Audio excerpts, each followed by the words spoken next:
It's a heartbreaking story and really just hard to think about. They say she had a traumatic brain injury as well as scarring all over her body. And according to court papers, the last fatal injury may have happened when that little girl was put on timeout.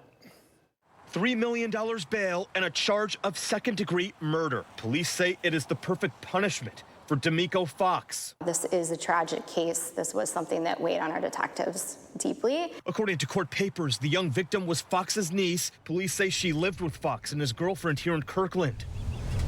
On April 11th, it was inside Fox's apartment where that 7-year-old was put on timeout and forced to do squats and push-ups. In the middle of it, Fox told authorities the girl suddenly fainted and would not wake up. Just horrible. This shouldn't happen to any child. At the hospital, that girl was declared brain dead. It is then that investigators say they found severe patterns of abuse. Police say Fox blamed the girl's injuries on others, yet officers say his text messages told another story. In one instance, police say he got annoyed that his girlfriend was sad over the girl's death, allegedly texting her, "Why are you talking to the cops? You don't care about me. All you care about is her."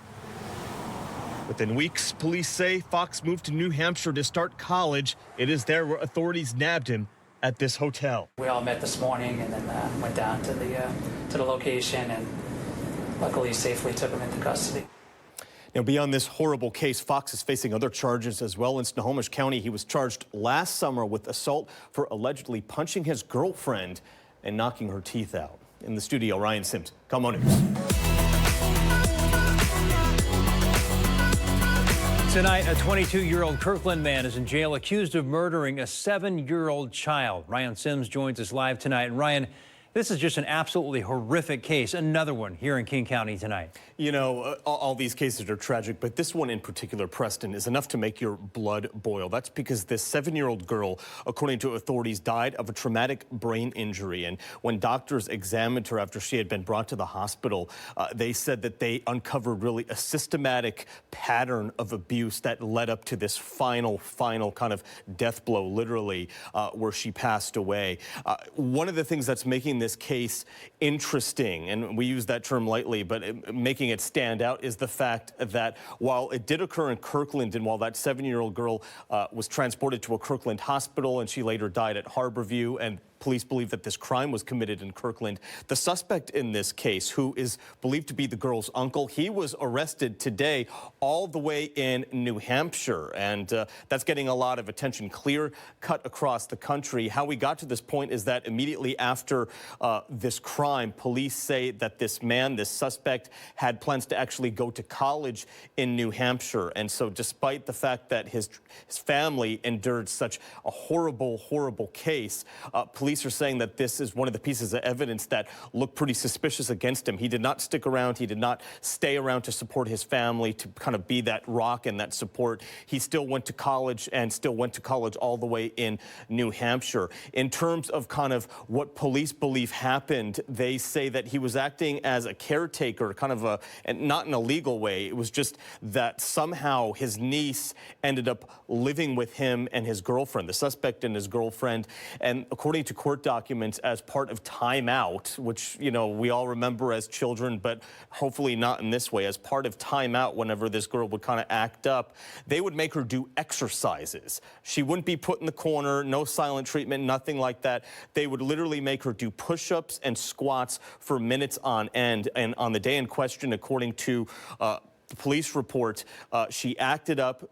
The suspect made her do squats for several minutes on end, and that's when he allegedly told police that she passed out during these exercises for being in trouble and that she just never came through and she was not able to be revised. Police are not really buying that story. They say, again, that she had a traumatic brain injury that is consistent with being conked on the head. She also had several scars across her body that, again, led police believe to that this was a systematic point of abuse and period of abuse. And so they're not buying the story that she just started to exercise and never came around after passing out. They just don't believe that story. For what it's worth, true, they're using this guy's text messages, alleged text messages, against him, because in the period after this little girl tragically died, family members, including this suspect's girlfriend, who was like an aunt to this little girl, The girlfriend apparently was quite distraught, understandably, and according to police, he sent his girlfriend a text message saying, in effect, I'm paraphrasing, something like, "You don't care about me, you care more about her," indicating the little girl. And so police are using that as an example of just the callousness and carelessness and horrific nature of this crime, Preston. Very sick indeed. Ryan, I'm just curious, did this guy have any other brushes with law?